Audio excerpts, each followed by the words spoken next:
Летом 45-го перед генералом Плиевым поставили задачу оперативно освободить китайские территории от японских захватчиков.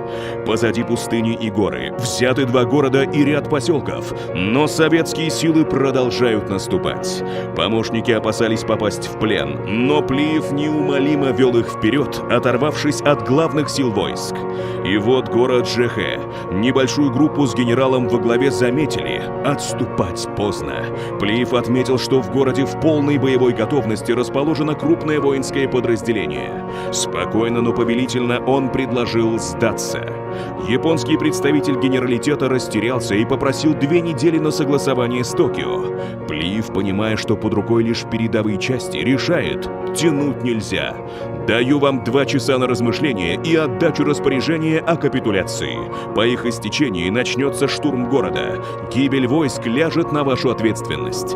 Многочисленный гарнизон Жэхэ сложил оружие перед советским генералом.